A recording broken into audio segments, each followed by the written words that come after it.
Hello बच्चों, कैसे हो आप सब? होप सो आप सब अच्छे होंगे। तो जैसा कि आपको पता है कि हमने अपने चैनल पे नई साइंस की सीरीज शुरू की है।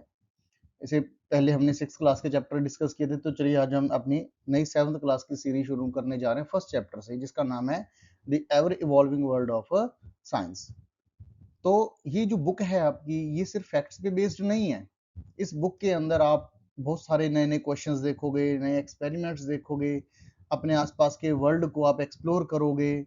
छोटे छोटे सेल से लेकर लीफ तक, सन, स्टार, सबके बारे में आप इस चैप्टर के अंदर पढ़ोगे। चाहे छोटी चीज है, चाहे बड़ी चीज है, चाहे हमारे पास है, चाहे हमसे दूर है, इस चैप्टर में हम सब उसके बारे में डिटेल्ड स्टडी करेंगे। तो सबसे पहले हम देखते हैं कि आपकी जो इमेजिनेशन है, जो आप सोचते हो, सबसे पहले हम उसको एक फ्लाइट पे लेकर चलते हैं। आपने बुक के पेज नंबर्स देखे हैं? वो पेज नंबर्स क्या कर रहे हैं? एक प्लेफुल फ्लाइट को फॉलो कर रहे हैं, बटरफ्लाई की तरह। और जैसे आप सब पेपर से प्लेन बनाकर उड़ाते हो, आप सबको पता ही होगा कि जो हमारे एयरक्राफ्ट है, एरोप्लेन है, इनकी जो डिस्कवरी है वो कैसे हुई थी। राइट ब्रदर्स थे, वो भी अपने पेरेंट्स के साथ खड़े थे। तो जब उन्होंने बर्ड्स को उड़ते हुए देखा था, तो उनके माइंड में वहां से एक आइडिया आया कि क्या हम ऐसा कुछ चीज बना सकते हैं जो ऊपर आकाश में उड़ सके और पैसेंजर्स को कैरी कर सके। इसी तरीके से यहीं से उनकी जो शुरुआत हो जाती है इमेजिनेशन की। इन द सेम वे आप भी बहुत सारी चीजें देखते हो, आपके मन में भी बहुत सारे क्वेश्चंस उठते हैं। ये जो इमेजिनेशन है, इसी से आप नई नई चीजों को डिस्कवर करते हो और फिर आप ऊंचाइयों तक पहुंच जाते हो। अब जो साइंस है, साइंस एक सोचने का तरीका है। साइंस एक ऐसी प्रोसेस है जिसके द्वारा आप अपनी क्यूरियोसिटी को डेवलप करते हो, क्वेश्चंस पूछते हो, और जो चीज अननोन है उसके बारे में भी आप डिस्कवरी करने की कोशिश करते हो। इस बुक के अंदर हम थोड़ा और डेप्थ में जाएंगे। हम सोचेंगे चीजें काम कैसे करती हैं, जो चीजें हो रही हैं, अगर वो हो रही हैं तो वो ऐसे कैसे हो रही हैं। फिर हम ये भी पढ़ेंगे कि नेचर के अंदर जो पैटर्न्स हैं वो कैसे फॉलो हो रहे हैं और क्या हमें उनसे क्या सीखने को मिल रहा है।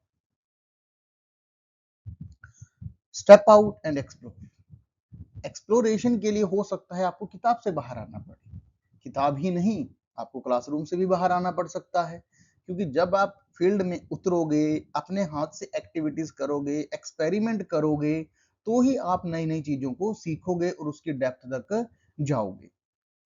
ये जो एक्सपीरियंसेस आप सीखोगे, इसी एक्सपीरियंस के बेसिस पर ही आप अपने एनवायरनमेंट को एक्सप्लोर करोगे, आप अपने प्लेनेट को एक्सप्लोर करोगे। अब सबसे पहले जैसे हम बात करें डिस्कवरी की, साइंस एक ऑनगोइंग प्रोसेस है जिसके अंदर डिस्कवरी चलती रहती है। डेली साइंस में कुछ ना कुछ नया खोज चलती रहती है, लेकिन हमें इसके लिए रिस्पॉन्सिबल भी बनना है। आपको पता है कि जो साइंस है उसका मिसयूज भी बहुत हो सकता है, जैसे न्यूक्लियर बॉम्ब है। तो अब आप एनवायरनमेंट में जा रहे हो, अगर आप एनवायरनमेंट को नुकसान पहुंचाओगे तो वो आप एक अपना इररिस्पॉन्सिबल बिहेव शो करोगे। तो आपने अगर कुछ सीखना भी है, कोई एक्टिविटी करनी है, कोई एक्सपेरिमेंट करना है, तो आपको हमेशा नेचर को, सोसाइटी को ध्यान में रखते हुए अपना एक्सपेरिमेंट करना है। सस्टेनेबिलिटी क्या होती है?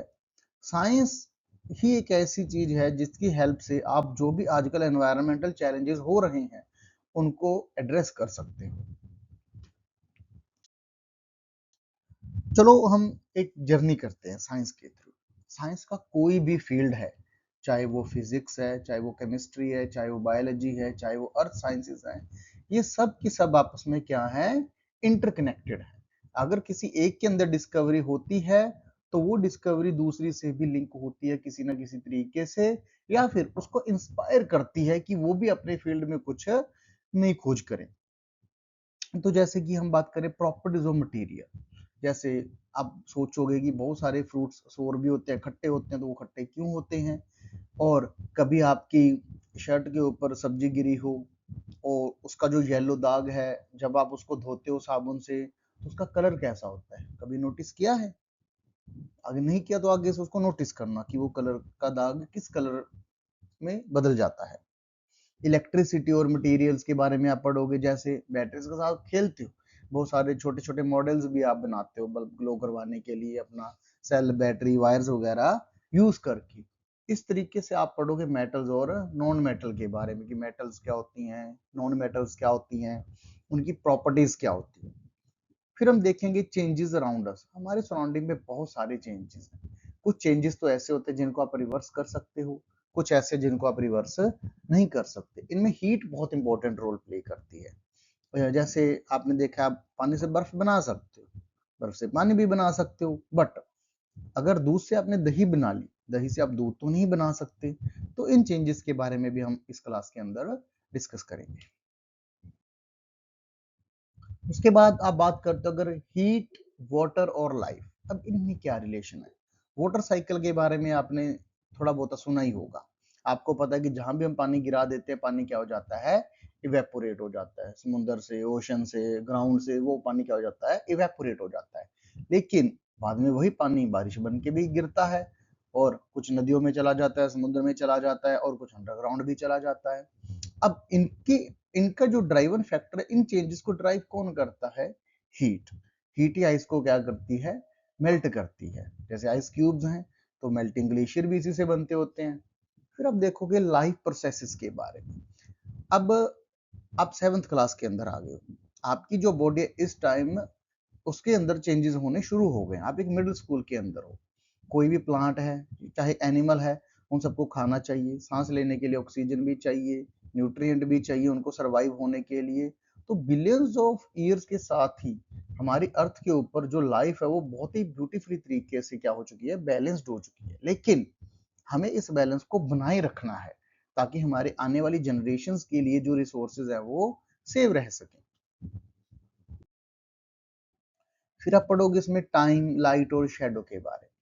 आपको ये चीज पता ही होगी, जब क्लॉक्स की डिस्कवरी नहीं हुई थी, घड़ियां नहीं थी, तो पुराने जो ह्यूमंस थे, जो आदमी थे पुराने जमाने में, वो शेडो को देख के टाइम बताते थे। अगर आपके घर में कोई बुजुर्ग है, आपके दादा दादी या नाना नानी, एक उनसे डिस्कस करके देखो कि जब घड़ियां नहीं थी तब वो टाइम कैसे बताते थे, तो आपको एक नई चीज सीखने को मिलेगी। लाइट की हेल्प से आप चीजों को देखते हो, और इसी से आप क्वेश्चनिंग भी करते हो नेचर में। यूनिवर्स को समझने के लिए आप और भी जाते हो। जैसे ब्लैक होल के बारे में सुना होगा आप लोगों ने, ब्लैक होल क्या होता है। तो ये सारी चीजों के आंसर आपको कहाँ मिलेंगे, साइंस में मिलेंगे। जैसे आप सोचोगे हम टाइम को कैसे मेजर करते हैं, घड़ी से तो हम देख सकते हैं। चीजें होती कैसे हैं, कुछ चीजें फास्ट होती हैं, कुछ चीजें स्लो होती हैं। तो ये सब कैसे होती हैं, इनके पीछे क्या रीजन हो सकता है। तो इन सब के आंसर भी आपको साइंस में ही मिलेंगे। लाइट और विजन के बारे में पढ़ोगे आप। हम लाइट को यूज करते हैं, अगर आपको रात को पढ़ना है तो आप लाइट यूज करते हो। अब जो लाइट है और शेडो है, ये पपेट नहीं है। शेडो पपेट की तरह काम नहीं करते हैं। कुछ ऑब्जेक्ट्स होते हैं जिनकी शेडो बनती हैं, कुछ के ऑब्जेक्ट्स की शेडो नहीं भी बनती है। ये भी आप इस चैप्टर में पढ़ोगे। फिर हम यूनिवर्स के बारे में भी देखेंगे कि यूनिवर्स के अंदर क्या क्या चीजें, इसके अंदर जो कॉस्मिक रेडिएशन है वो कहाँ से आती हैं, उनका सोर्स क्या है, उनका एनवायरनमेंट, नेचर के ऊपर क्या इफेक्ट है, कुछ है या नहीं है। ये चीजें भी आप इसके अंदर ही स्टडी करोगे। फिर हम देखेंगे अर्थ, मून और एक्लिप्स के बारे में। आपको पता है कि जो अर्थ है और मून है, उनकी भी शेडो होती है। उनकी शेडो की वजह से क्या बनता है, एक्लिप्सिस, ग्रह। सुना होगा आपने, आज चंद्र ग्रहण लगा है, आज सूर्य ग्रहण लगा है। मम्मी या पापा और भी फैमिली फ्रेंड्स कई बार हम आपस में डिस्कस करते रहते हैं। और आपको पता ही है कि जो दिन और रात बनते हैं वो क्यों बनते हैं, बिकॉज ऑफ सनलाइट। सन की लाइट की वजह से ही दिन रात बनते हैं। लेकिन उसे समझने से पहले आपको कुछ चीजें समझनी पड़ेगी। तो सबसे पहले आप याद रखना, अर्थ के दो मोशन होते हैं। एक तो वो अपनी एक्सिस के अराउंड भी रोटेट करती है, ये वाला जो मोशन होता है अपनी एक्सिस के अराउंड अर्थ रोटेट करती है। मून अर्थ के अराउंड रोटेट करता है, और अर्थ सन के अराउंड भी रिवॉल्व करती है। तो याद रखना, अर्थ के दो मोशन है, अपनी एक्सिस के अराउंड भी घूमती है और सन के अराउंड भी घूमती है। और जो मून है वो अर्थ के अराउंड चक्कर लगाता है। इन सब की मूवमेंट की वजह से ही हमारी अर्थ के ऊपर बहुत सारी फिनोमिनास होती हैं, बहुत सारी चीजें होती हैं जो इस इनके मोशन की वजह से पॉसिबल है। नो नीड टू वरी, जैसे जैसे हम आगे बढ़ेंगे हम उसके बारे में भी चर्चा करेंगे। Think like a scientist. Do you remember, 6th class के अंदर हमने पढ़ा था, everyone can be a scientist, you are also a scientist. जहां से आपके अंदर क्यूरियोसिटी डेवलप होगी, क्वेश्चन पूछने शुरू कर दिए आप लोगों ने, वहीं से आप क्या बन जाते हो, एक तरीके के साइंटिस्ट बन जाते हो। कोई भी चैप्टर है, हम जिस बुक में कोई भी चैप्टर पढ़ेंगे, अपने आप को आपको एनकरेज करना है कि आप क्वेश्चन पूछो, ज्यादा से ज्यादा एक्सप्लोरेशन करो, हैंड्स ऑन एक्सपेरिमेंट करो।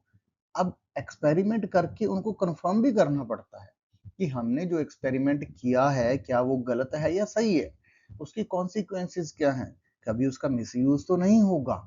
साइंस इसी तरीके से काम करती होती है। साइंटिस्ट कैसे काम करते हैं? साइंटिस्ट सबसे पहले जैसे चीजों को ऑब्जर्व करते हैं, आप भी उसी तरीके से चीजों को ऑब्जर्व करो, देखो आपको उससे क्या पता चल रहा है, जो भी आप काम कर रहे हो, जो भी आप एक्सपेरिमेंट कर रहे हो।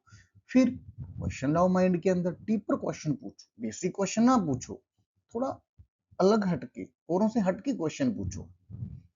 अगर आपने ऑब्जर्व कर लिया, आपके माइंड में क्वेश्चन भी आया, फिर आप एक्सपेरिमेंट करो, ट्राई करो जो भी आपके आइडियाज हैं उनको एक एक्सपेरिमेंटल फॉर्म देने की। लेकिन याद रखना, कभी भी कोई ऐसा एक्सपेरिमेंट मत करना जिससे आपको भी नुकसान पहुंच जाए। जैसे कोई बिजली का एक्सपेरिमेंट आप करने जा रहे हो, आपके हाथ गीले हैं और आप उसी से उसे बिजली का काम करने जा रहे हो, तो आपको करंट लग सकता है। तो कभी भी ऐसा एक्सपेरिमेंट खुद से मत करना। हमेशा कोई भी आपका बड़ा हो या अपनी टीचर की गाइडेंस के अंदर ही कोई एक्सपेरिमेंट को परफॉर्म करना। फिर डिस्कवर करो, अब आपने कोई भी क्वेश्चन पूछा, उससे आपको आंसर मिला, हो सकता है आपके उसी आंसर में आपका नया क्वेश्चन छुपा हो, तो आपको इस चीज का भी ध्यान रखना होता है। अब हम एक एक्टिविटी करते हैं, मैं आपको कुछ क्वेश्चंस दे रहा हूं, आप उनके आंसर देते हो, लेकिन अब हम उल्टा करेंगे। आपके सामने कुछ क्वेश्चंस लिखे हैं, आंसर्स लिखे हैं, लेकिन आप ध्यान से देखोगे तो स्लाइड के अंदर क्या है, जस्ट आंसर लिखे हुए हैं। क्वेश्चन आपने खुद फ्रेम करना है, लेकिन याद रखना जो क्वेश्चन आप पूछोगे वो एक अट्रैक्टिव क्वेश्चन होना चाहिए, अमेजिंग होना चाहिए। आपने 6th क्लास के अंदर पढ़ा है कि अगर आपको एक वाइज पर्सन बनना है, आपको एक वाइज पर्सन बनना पड़ेगा। वाइज मतलब आपको अपनी लाइफ में क्यों लाना पड़ेगा। तो जैसे सबसे पहला आंसर आपको गिवन है, जस्ट ऐड सम मिल्क। अब इस ये तो आंसर है कि इसमें थोड़ा दूध ऐड कर दो। अब क्वेश्चन क्या हो सकता है, आप अपना दिमाग लगाओ और कमेंट में मुझे बताओ कि इसके क्या क्या क्वेश्चन हो सकते हैं। Second, because the cats teeth were crooked. अब इसका क्या क्वेश्चन हो सकता है, सोचो, दिमाग लगाओ। Don't panic, I have my towel, इसका क्या क्वेश्चन हो सकता है। तो जो जो भी आपके माइंड में क्वेश्चंस आ रहे हैं, ठीक है। जैसे नेक्स्ट है आंसर 42 है जस्ट, इसका क्या क्वेश्चन हो सकता है, 42 आंसर कब आ सकता है। तो ये तो जस्ट एक सैंपल है, लेकिन आपको जो क्वेश्चन पूछना है वो बहुत ही अट्रैक्टिव तरीके से पूछना है, ताकि आपका जो क्वेश्चन हो वो दूसरों से अलग हो। इसी तरीके से आपकी जो साइंटिफिक सोच है वो डेवलप होगी। तो ये जस्ट जो चैप्टर हमने पढ़ा है बच्चों, ये जस्ट एक इंट्रोडक्टरी चैप्टर था 7th क्लास का। जैसे जैसे हम आगे बढ़ेंगे आप इस चैप्टर को और भी डेप्थ में समझते जाओगे। आपको कोई भी प्रॉब्लम होगी, कोई भी क्वेश्चन का आंसर नहीं मिल रहा, just write down in the comment box, मैं आपके पास हमेशा अवेलेबल हूँ। तो आपका आंसर मैं आपको जरूर प्रोवाइड करूंगा। और इसी सीरीज को कंटिन्यू रखने के लिए बने रहिए मेरे साथ मेरे अपने यूट्यूब चैनल पर। Thank you so much, bye bye, take care.